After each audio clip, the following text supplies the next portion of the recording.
Welcome to Genesis 11. As for Sarai, her name shall be changed to Sarah. Sarai means domineering and contentious, whereas Sarah means princess. She will be the mother of many nations. Abraham tried to offer Ishmael as his offspring, but God declined. God said he would bless Ishmael, but he isn't God's choice for the future of Israel.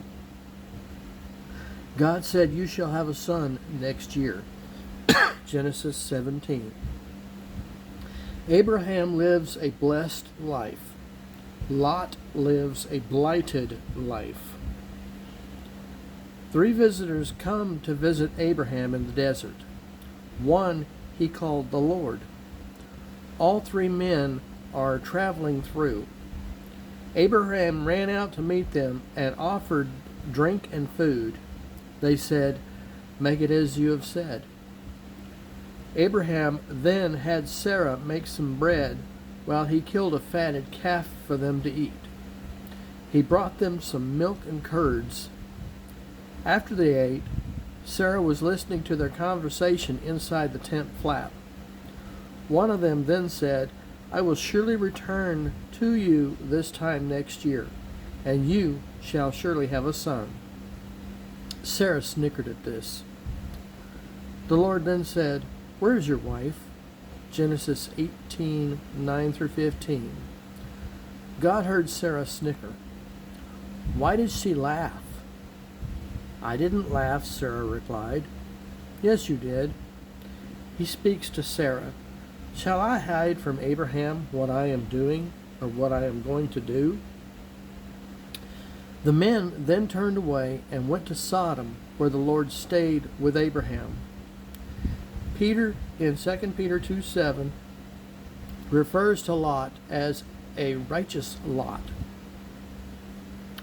Sodom has reached God's limit of justness and has reached judgment. In Ezekiel 16, 49 through 50, God speaks of his need to do something about Sodom and Gomorrah. Abraham now barters with God about trying to spare Sodom. Afterwards, it is found that God couldn't find 10 people in Sodom to make it spared. Abraham is quite literally interceding for Sodom. You should intercede for those who don't think they need prayer, as in nations, countries, governments, or closer to home, family, work, the mayor. God then heads to Sodom and finds Lot sitting at the gate of the city as a representative of the city. God works with you by invitation only. God works with good, bad, and ugly. Moses was a murderer. David was an adulterer. Abraham was a liar. Leave it to God in your life. God is slow to anger and has a long fuse.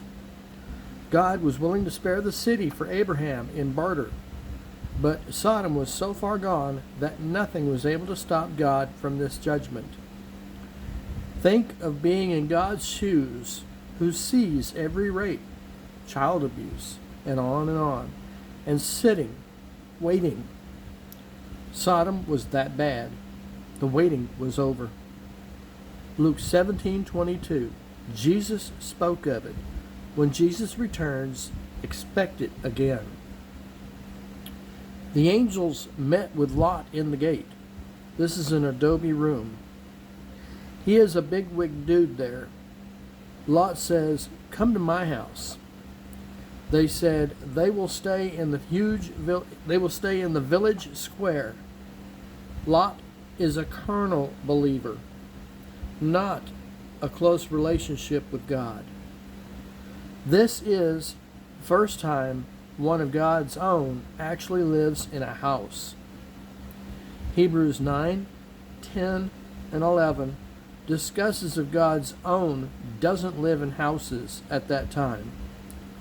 Lot knows this town and insists that they not stay in the square. Before they lay down, the men of Sodom surrounded the house and requested of those who came to Lot. They wanted to know the angels carnally. Lot does what he can to stop them. He offers his daughters. They thought Lot was judging them.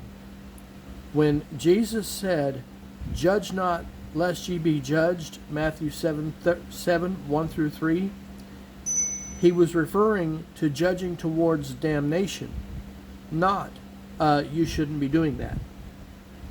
Judge ye a righteous judgment, John 7:24, as to a correct way of behavior.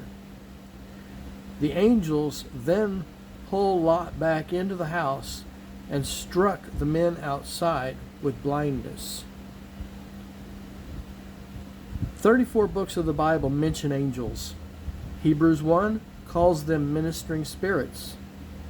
Angels watching over me. Angels don't have a body, but sometimes they take on a form to interact with us. A holodechian in Star Trek event, if you will. Then the angel said to Lot, "Have you any in this town that you need to warn?" Lot went to his sons-in-law, and the angels thought he was joking. While Lot lingered in the city, the angels grabbed him and pushed him and said, "Do not look back." He then bartered with the angels to go to the city of Zoar, which means little city. They said, "Go there," and the Lord rained on Sodom and Gomorrah. 2 Peter speaks of this.